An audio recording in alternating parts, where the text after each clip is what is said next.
Hello, everyone. Welcome to episode 34, series 2 of NDISCO'S Village Meeting Podcast. This is our podcast on Africa, society, and culture, where we talk about everything and anything about our people and their way of life, whether in diaspora or at the homestead. Your host, or hostess, like some people call me, is Dr. Maslina and Didier Paroji. So let me first of all welcome you to the month of August, the month of harvest. And this is a period where we show gratitude and thank God for all his good mercies, especially in our harvests. This is the month where we celebrate the king of the crops, the yam, and everything there too.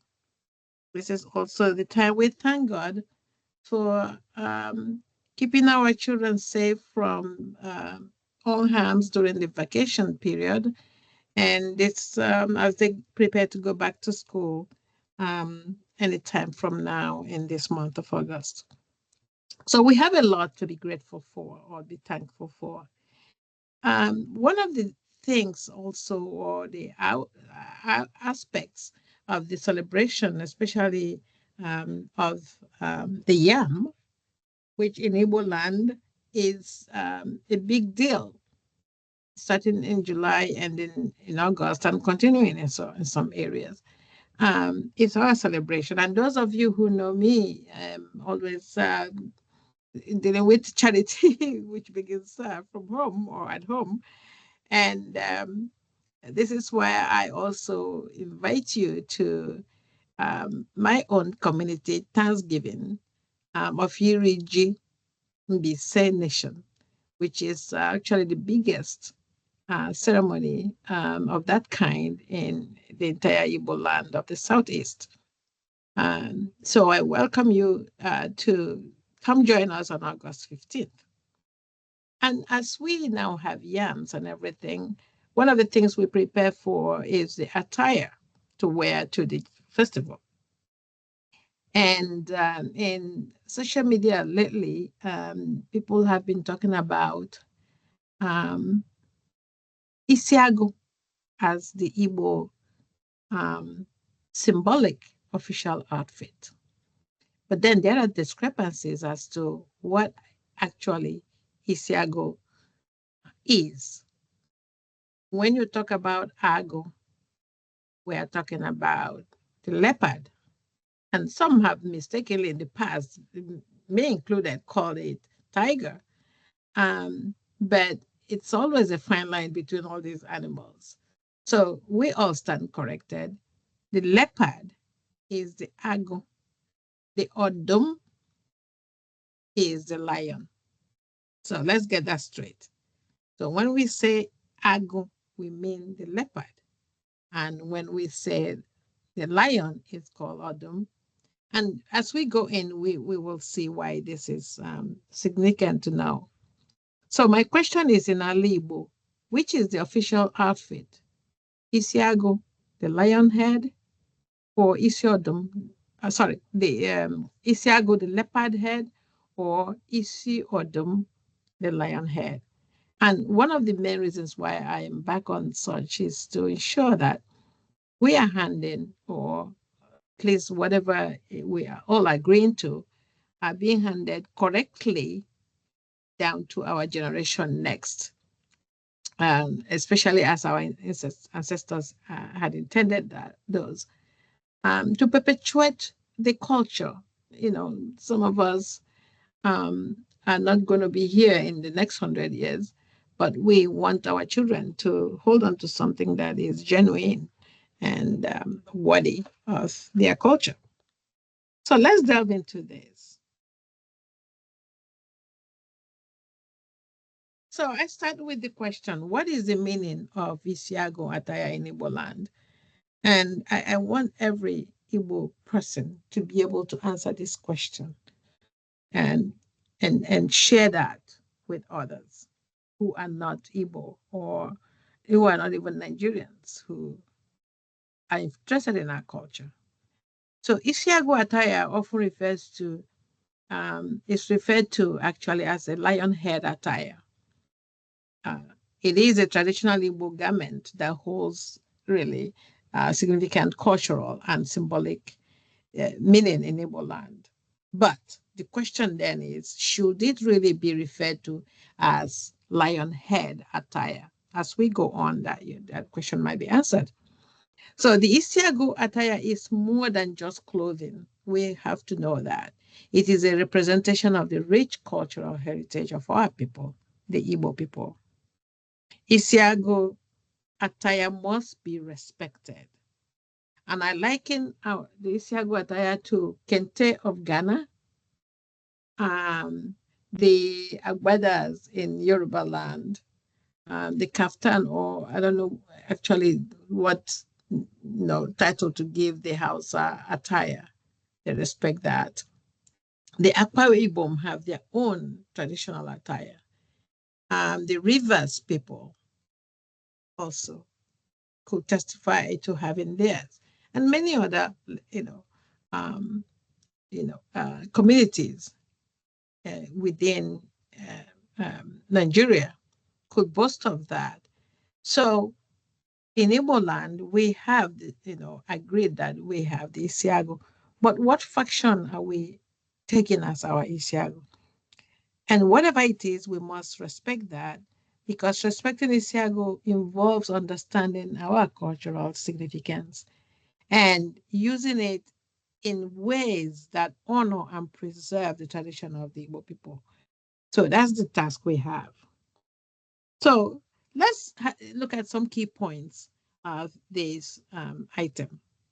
The symbolism. We know that Isi Agu is fabric, features the leopard, the print. And you find also lion, you find elephants, you find all other species of animals, which we will talk about. And the good thing is that all these symbolize strength, bravery, and leadership. Okay, which is good. In Igbo culture, the leopard is seen as the king of animals. Yes, yes. The others always also say lion is the king of animals. But bear with me, we will get there. The reason why we say in Igbo land, the leopard is, and maybe not the lion. But hang with me for a minute. They embody power, authority. So these animals, whether we identify with the leopard or the lion, we have identified with strength, with authority, with bravery, with leadership, and all that. So we'll get back to that symbolism. The key point I want to talk about again is usage. Isi Agu attire is typically worn by men, especially during important ceremonies, cultural events, festivities, and it's often associated with chiefs, elders, individuals of high status, and more within the community. But today it's changing a little bit, and we will also see to that. I'll talk about that. The material is made from high quality fabric, usually velvet or brocade, and is richly decorated with the heads of these animals that we're talking about, but symbolically the leopard head. It is often paired with accessories such as caps, beads, walking sticks, and more to complete the traditional look. And today you see varieties. Actually, they are building it up some more. And some of them are so funny, but some are looking so good. But whether these are all within the tradition, that's the question we are yet to answer. Okay. The cultural identity aspect is that Isi Agu is a symbol of Igbo cultural identity and pride. Okay, wearing it signifies respect for tradition and heritage, and it is a way for the Igbo people to express their cultural uniqueness.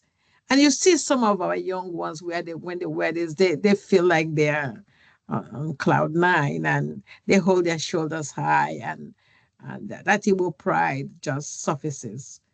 It's not even forced. So it's really fun to watch. Okay. The twist there is the modern usage.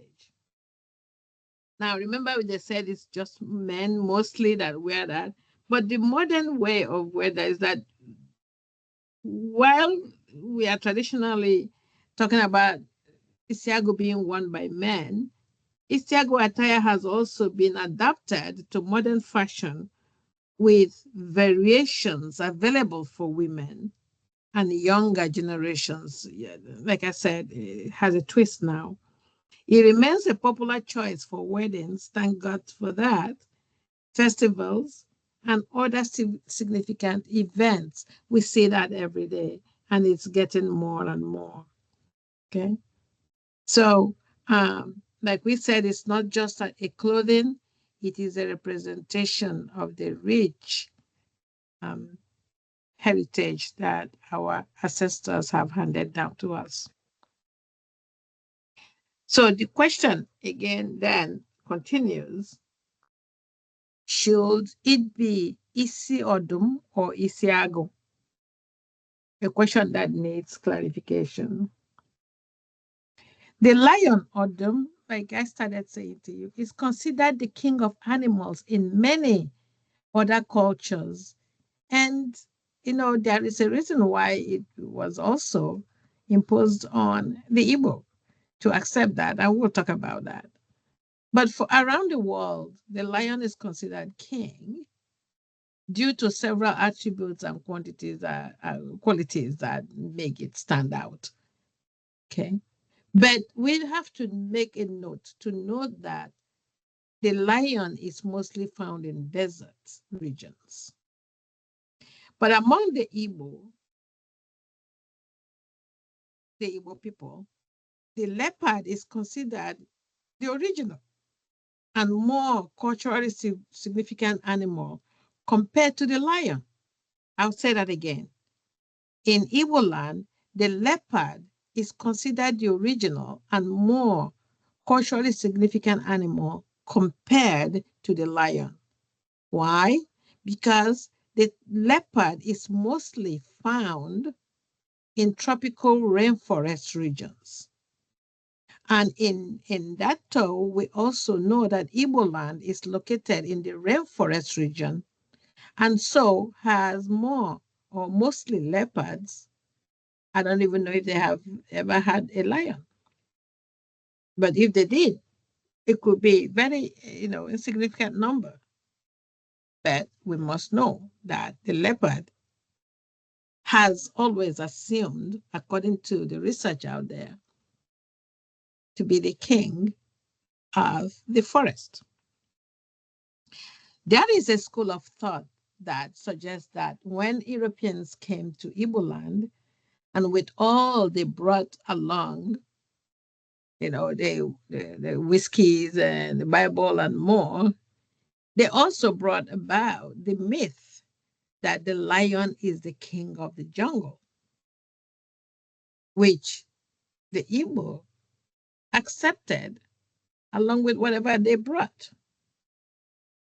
So when this happened, the idea of the leopard being the king of the jungle for the forest areas for the Igbo people started shifting and made room for the lion. They accepted that the lion was the king of the jungle. And that is why you have such sayings as Odum Nebuago, which is the lion that devours the leopard, and such things is because of that indoctrination. But despite this indoctrination, Igbo had stuck to what our ancestors started and continues to call the symbolic Igbo outfit or attire. Isi Agu, because they still believed that Agu, the leopard, is what they know, is what is their own stuff. It's that the animal they identify with. So while the lion is also a powerful and respectful animal, the leopard's significance in Igbo culture is more pronounced due to its symbolic and totemic role. Okay? So there we have it. The reason why we don't call it Isi Odum is because our ancestors held on to their own thought of Agu, which is mostly found in the rainforest where the Igbo is located, is their king of animals. And despite that fact that now we were indoctrinated to accept the lion as the king of the jungle, most of the people are imprinting the lion head on Isi Agu than the Agu itself, the leopard. There you go. I did not make that up. If in doubt, hit the internet, okay? Some reasons why the leopard holds a prominent place in Igbo culture than the lion. There are more of this, okay?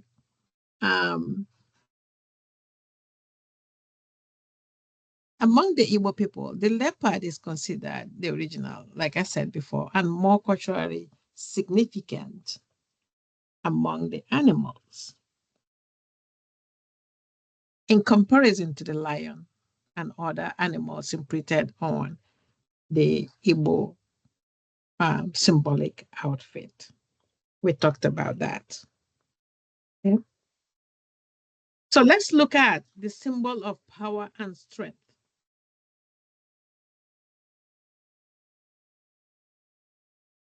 The leopard is often seen as a symbol of power, strength, bravery, leadership. You keep naming them. Its prowess as a predator makes it an emblem of courage and dominance. And because of that strength, the Igbo people also considered animals like the crocodile in the rivers, call them agui. Agui means it's very strong kind of creature living in there. Even the Greco, that's a big red-headed lizard, is called agolo because of how, it doesn't attack or bite, but it can lap up all the ants and everything. It's protection of the home. And so that's where you got that. The totemic animal, it's also how the leopard is described. In Igbo culture, the leopard is considered a totemic animal. And that means totems, which we regard as symbols, represent the clans and the families. And so the leopard often serves as a protective emblem and spiritual guide. So this is why now we're realizing why our ancestors relied more on this leopard than anything else. The royalty and leadership aspect is when the leopard is associated with royalty and leadership. So chiefs, kings, and other titles in Igbo land may use leopard skins or motifs to signify their status and authority. And we see that a whole lot. For protection and guardianship,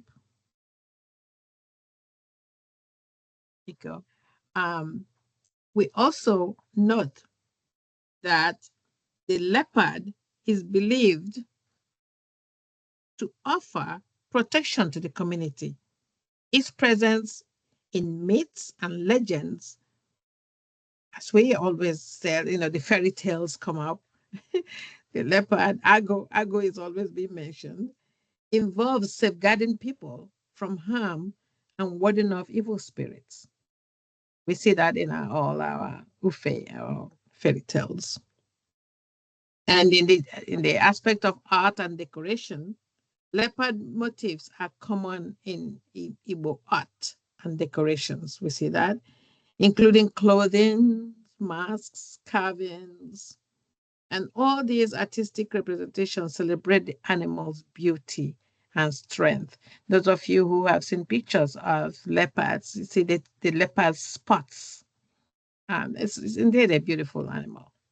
So um, it comes with deep respect and admiration by the Igbo people that they have for their majestic animal, integrating it into various aspects of their cultural identity and practices, which is a good thing because we love our outfits.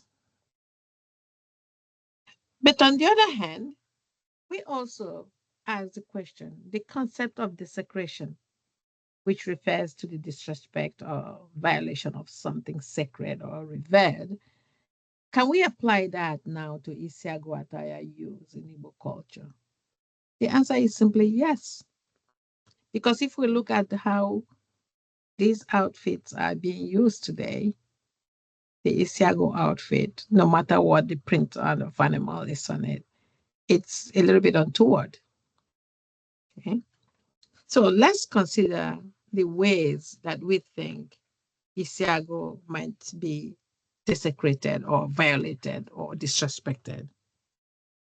Improper usage. Wearing Isi Agu attire becomes inappropriate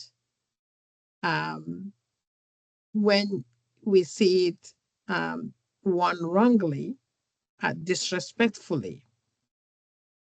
It is meant for occasions and events that honor Igbo culture and traditions.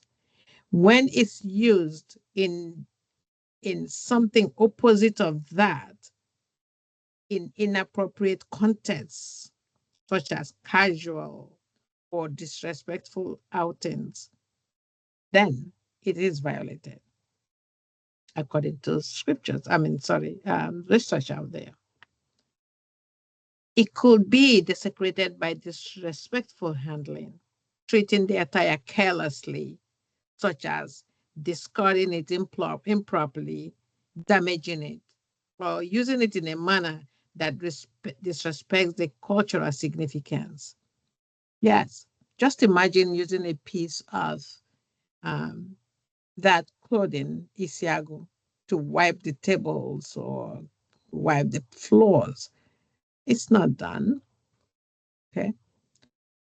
If some countries can really put you in trouble for some things like, desecrating money or some forms of books, just imagine Isi Agu in that category.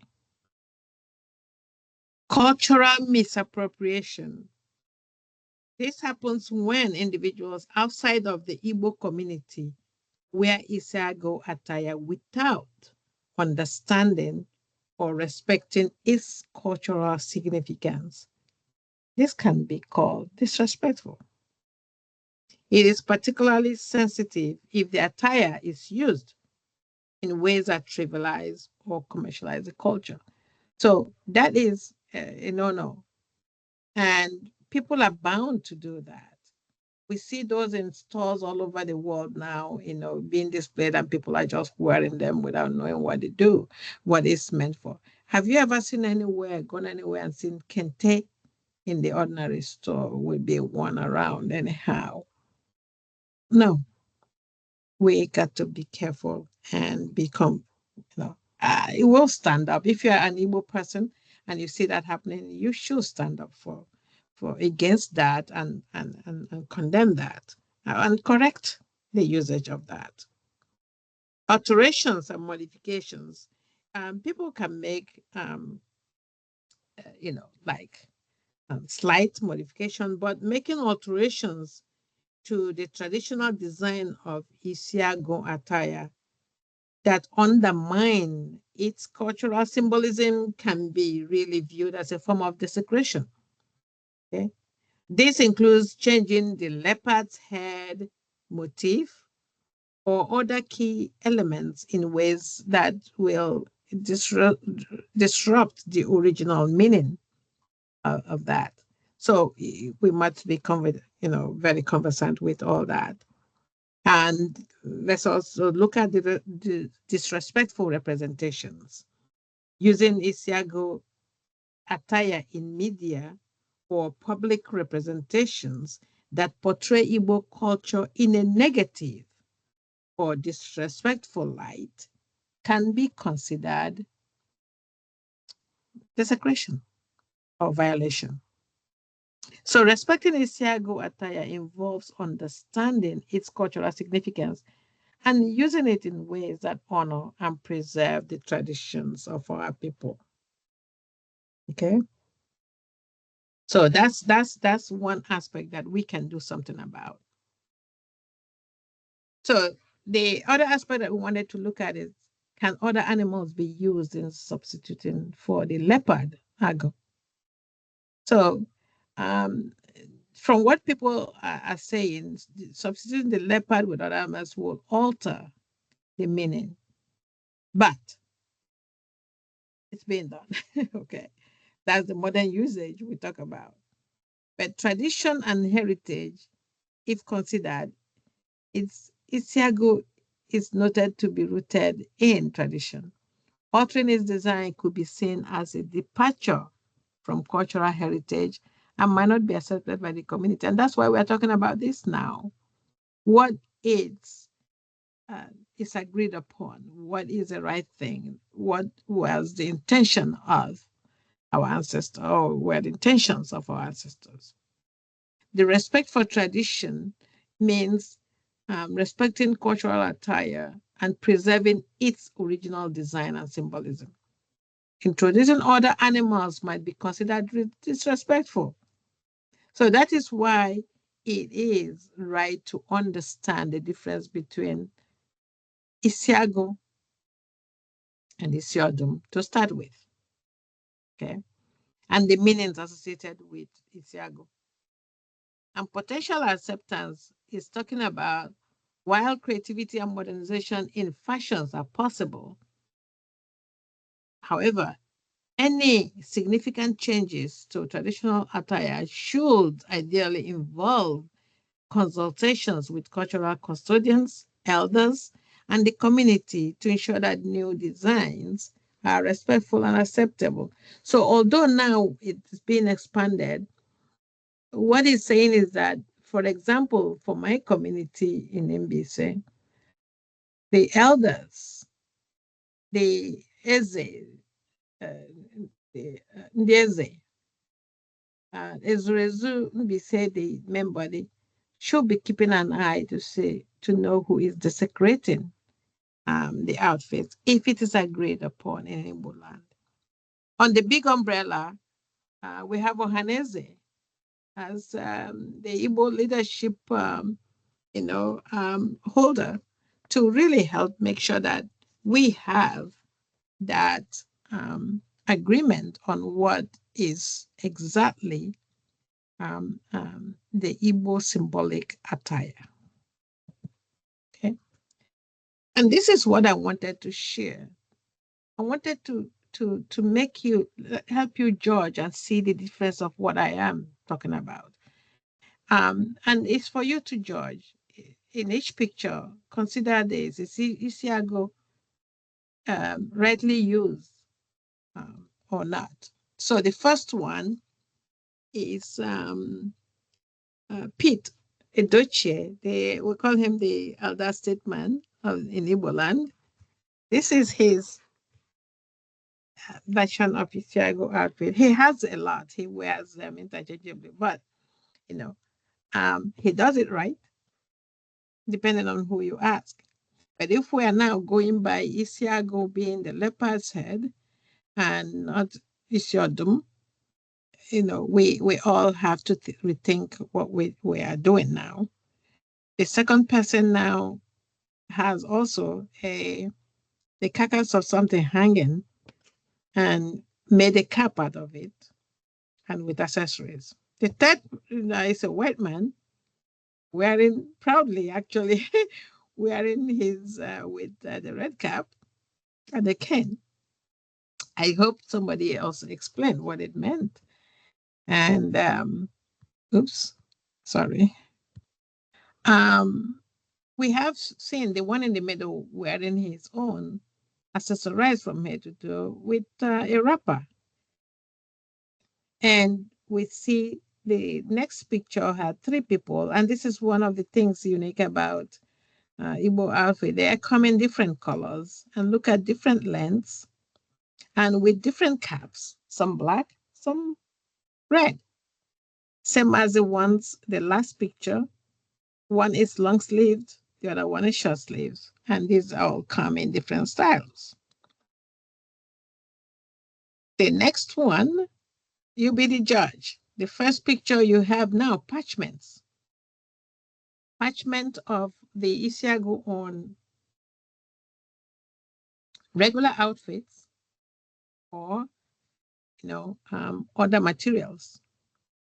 The second one, tied his on the shoulder as a wrap. And the third one in the middle, okay, now that went out on a tangent. It's now a fitted one with cap on red, cap and bow tie. And we see one next to him to the right. It's now a whole suit of Isi Agu mixed with some other material. And the last one on the right had it all, the cap and the shirt with trousers that are torn at the knees. Okay, now. The next picture group, we have the one on the left, the first one, the lady now either full swing into it or now they have the short dress part and they made kind of feathery cap out of that. The guy in the middle has it as a full wrap with accessories. And then there is, the next person who is also accessorized has the leopard print on his, with the stripes. And I couldn't resist to add my little guy, this little guy, to the right with his little cap. And I'm not sure, I think that is a lion, Odum, on his own with his little seat as well. Okay. Now, we also see now the first one in the long sleeve and attired, accessorized, has his as the leopard. And then the second picture to his right, you have the woman in the wrap that is Isi Agu or, in what other animal. But the man has the cap made out of Isi Agu with an animal, but then in an Aguada outfit. Okay, I don't know if that mixture is what our culture should be. The third, it's that famous musician, I forgot his name, but he has his as a flowing gown with his stick, walking stick. And then the next one to him in black and mixed with a lion head that went on top, also on his head. The next one, the next one before the last, actually that's an elephant design on his own Isi Agu. I don't know what to call it Isi Agu now. It's not Isi Agu, it's the elephant. And then we see the last picture on the right. Okay, they are attired, but to respect the outfit, I don't know if legs should be exposed that much in a traditional outfit. I don't know. But these are my observations. Now, this last set of pictures, look at the ones on the left. The first one, This one just pinned his on his shoulder, accessorized, and his companion there has a black see-through material sewn over his own outfit or worn over his own outfit. I don't understand that, but that's his choice. Again, the picture of the woman and the man decided to just have a across the shoulder tap to that, and followed by the one that added feather to his. And I don't know what the head is there. Look at the couple before the last picture. Again, they add added their own to something else and pair them together. So again, maybe this is the modern usage. I don't know. But the last picture, it's the little children are enjoying their little traditional outfits, which is great, with their dad. So these are the different species and varieties we have. Which one is which one is to be agreed on, which one is to be shown that this is the right outfit for the Igbo person. I don't know, because we have a lot of mixtures going on. My final thoughts here is that the leopard's importance in Igbo land reflects the deep respect and admiration the Igbo people have for this majestic animal, integrating it into various aspects of their cultural identity and practices. And so it must be respected. So, in conclusion, while other animals could theoretically be used, it is important to recognize and respect the cultural significance of the leopard motif in Isi Agu attire. Any changes should be made with careful consideration of cultural meanings, community acceptance, and more that are admired and respected, making it a symbol fitting fitting of leadership, strength, and authority. So, having said all that, I think we, at least, if we agree that we have a symbolic outfit for the Igbo, and we agree that is Isi Agu, and that our Agu is the leopard, we can start from somewhere moving forward. Some people think it's not important, a topic to dwell on, but I disagree, because the moment you start losing a little bit of each aspect of your culture, eventually you will lose them all. What makes Igbo are all those little things that we think could be insignificant. It's not just the language, but components of that language. The appearance of the Igbo man or woman also has the components of everything that makes them who they are. Their outfits, they are put together, the food they eat, their mannerisms, and much more.